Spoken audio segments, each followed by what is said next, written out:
Assalamualaikum warahmatullahi wabarakatuh. Perkenalkan, saya Mita Slamet Azahra dari Prodi PGSD semester 3A. Di sini saya akan sedikit mereview artikel yang saya baca tentang 10 helpful ideas for teaching English to young learners, atau 10 ide bermanfaat untuk mengajar bahasa Inggris ke pembelajar muda. Nah, teaching English to young learners atau mengajar bahasa Inggris ke pembelajar muda ini telah menjadi bidang studi tersendiri seiring dengan semakin rendahnya usia wajib belajar bahasa Inggris di berbagai negara di seluruh dunia. Nah, oleh karena itu, terdapat 10 ide yang dapat diterapkan pada peserta didik mulai dari umur sekitar 5 hingga 12 tahun dan dapat digunakan untuk berbagai tingkat kemahiran. Nah, yang pertama itu ada supplement activities with visual, realia, and movement, atau tambahan aktivitas dengan visual, nyata, dan gerakan. Pembelajar muda itu cenderung memiliki perhatian yang pendek, rentang, dan banyak energi fisik. Selain itu, anak-anak sangat terkait dengan lingkungan mereka dan lebih tertarik pada fisik dan nyata. Nah, salah satu cara untuk menarik perhatian mereka dan membuat mereka tetap terlibat dalam kegiatan itu adalah melengkapi kegiatan dengan banyak warna cerah visual, mainan, boneka, atau objek yang cocok dengan yang digunakan dalam cerita yang sedang diceritakan atau lagu yang sedang dinyanyikan. Yang kedua itu ada include student in making visual and realia, atau libatkan siswa dalam membuat visual dan nyata. Salah satu cara untuk membuat belajar lebih menyenangkan adalah untuk melibatkan siswa dalam penciptaan visual atau nyata, melibatkan anak-anak dalam menciptakan visual yang terkait dengan pelajaran. Itu mampu melibatkan siswa dalam proses belajar dengan memperkenalkan mereka pada konteks serta untuk item kosakata yang relevan. Selain itu, bahasa terkait dengan kegiatan seni dan kerajinan dapat diajarkan sambil membuat atau menggambar visual. Yang ketiga, move from activity to activity atau berpindah dari satu aktivitas ke aktivitas lainnya. Seperti yang dinyatakan sebelumnya, belajar muda itu memiliki kekurangan tentang perhatian. Untuk siswa muda dari usia 5-10 tahun terutama, ini ide yang bagus untuk bergerak cepat dari aktivitas satu ke aktivitas lainnya. Jadi jangan dihabiskan waktu lebih dari 10 atau 15 menit pada satu aktivitas karena anak cenderung akan mudah bosan. Nah, seiring bertambahnya usia anak-anak, kemampuan mereka untuk berkonsentrasi dalam jangka waktu yang lebih lama itu akan meningkat. Jadi untuk siswa usia 5-7 tahun bisa dicoba untuk menjaga aktivitas selama antara 5-10 menit. Siswa 8-10 tahun mencoba menjaga aktivitas dalam waktu 10-15 menit. Nah, terus yang keempat itu enggan atau mengajar dalam tema. Nah, jika siswa disajikan dalam konteks yang lebih besar untuk digunakan bahasa Inggris untuk belajar dan berkomunikasi, maka pencapaian tujuan bahasa harus lebih banyak tentu saja. Nah, satuan tematik yang merupakan deret pelajaran seputar topik yang sama atau subjek itu dapat menciptakan konteks yang lebih luas dan memungkinkan siswa untuk fokus pada konten dan komunikasi daripada struktur bahasa. Nah, terus yang kelima itu ada use stories and context familiar to student, atau gunakan cerita dan konteks yang familiar bagi siswa.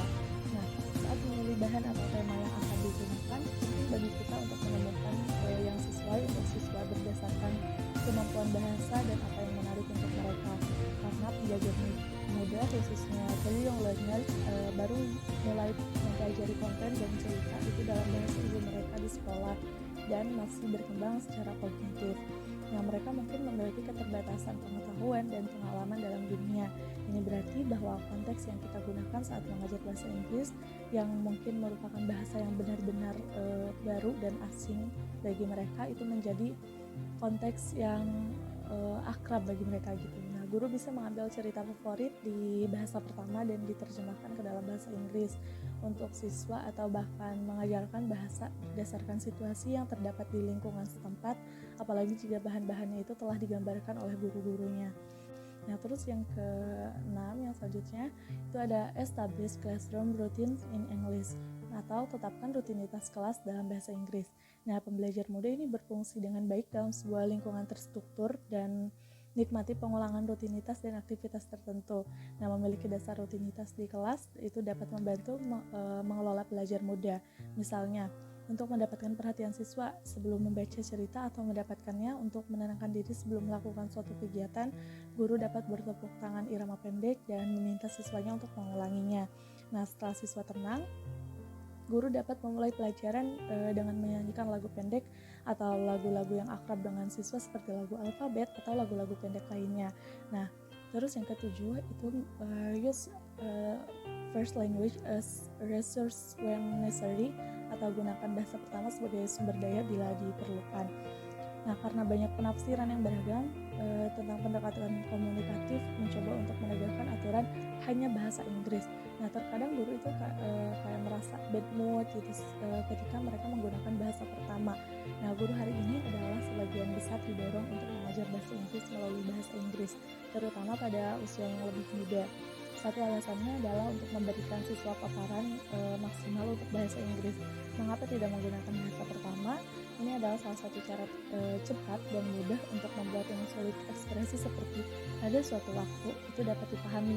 Nah, setelah kita dengan cepat menjelaskan ekspresi sulit seperti di bahasa pertama, siswa akan kenali ekspresi dalam bahasa Inggris setiap kata itu muncul dalam sebuah cerita.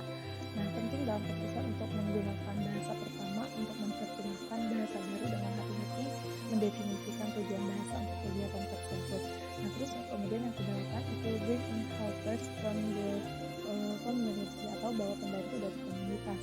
Nah, jika memungkinkan, bawalah pembantu seperti orang tua, mahasiswa, pengajar dari universitas setempat, atau siswa yang lebih tua belajar bahasa Inggris untuk memberitahu sebuah cerita atau bantuan dengan beberapa kegiatan yang menyenangkan.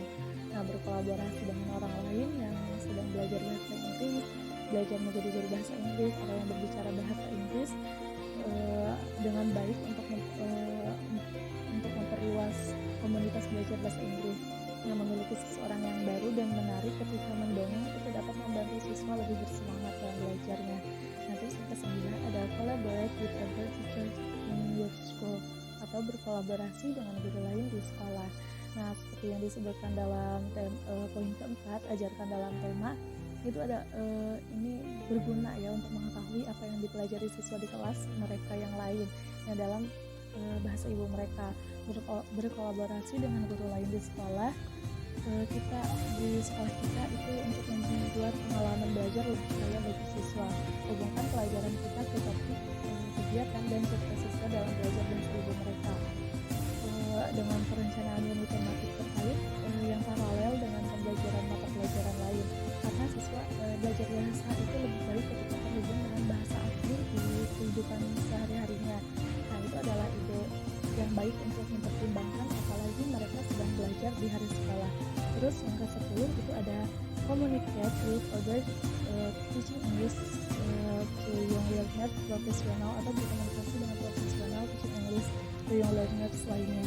Nah, ini sangat membantu untuk berkolaborasi dengan guru lain di sekolah untuk melihat konten apa yang paling relevan dengan siswa.